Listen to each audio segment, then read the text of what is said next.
How do you think about the job market over the next 5 years? Let's posit that in 30 or 40 years, there'll be a very different employment, robotic, human interaction. Or the definition of do we need to work at all? The definition of work, the definition of identity. Let's just posit that. And let's also posit that it will take 20 or 30 years for those things to work through the economy of our world. Now in California and other cities in America, you can get on a Waymo taxi. Waymo, it's 2025. The original work was done in the late 90s. Yes. The original challenge at Stanford was done, I believe, in 2004. The Doppler Grand Challenge. It was 2004. Right. 2004. When Sebastian threw in That's right. one. So more than 20 years from a visible demonstration to our ability to use it in daily life. Why? It's hard, it's deep tech, it's regulated and all of that. And I think that's going to be true, especially in robots that are interacting with humans. They're going to get regulated. You're not going to be wandering around and the robot's going to decide to slap you. It just doesn't, society's not going to allow that sort of thing. To. It's just not, it's not going to allow it. Yeah.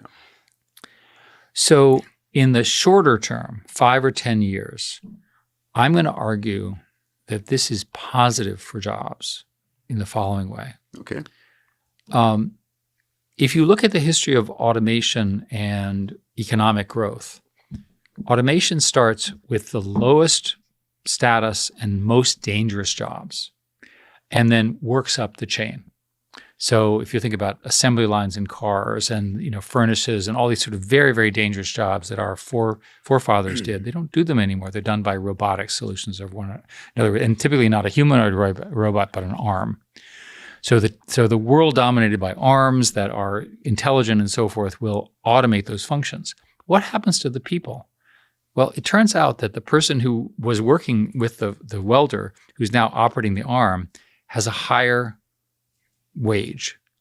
And the company has higher profits because it's producing more widgets. Mm-hmm. So the company makes more money and the person makes more money, right, in that sense. Now, you sit there and say, well, that's not true because humans don't want to be retrained. But in the vision that we're talking about, every single person will have a computer assistant that's very intelligent that helps them perform. Mm-hmm. And you take a person of normal intelligence or knowledge and you add a sort of accelerant, they can get a higher paying job. So you sit there and you go, well, why are there more jobs? There should be less jobs. That's not how economics works. Economics expands because the opportunities expands, profits expands, wealth expands, and so forth. So there's plenty of dislocation, but in aggregate, are there more people employed or fewer? The answer is more people with higher paying jobs. Is that true in India as well? It will be. And you picked India because India has a positive demographic outlook, although their birth rate is now down to 2.0. That's good. Is it? The rest of the world is choosing not to have children. Mm-hmm. If you look at Korea, it's now down to 0.7 children per 2 parents. Yeah. China is down to 1 child per 2 parents. It's evaporating. Now, what happens in those situations? They completely automate everything because it's the only way to increase national priority. So the most likely scenario, at least in the next decade, is it's a national emergency to use more AI in the workplace to give people better paying jobs and create more productivity in the United States because our birth rate has been falling.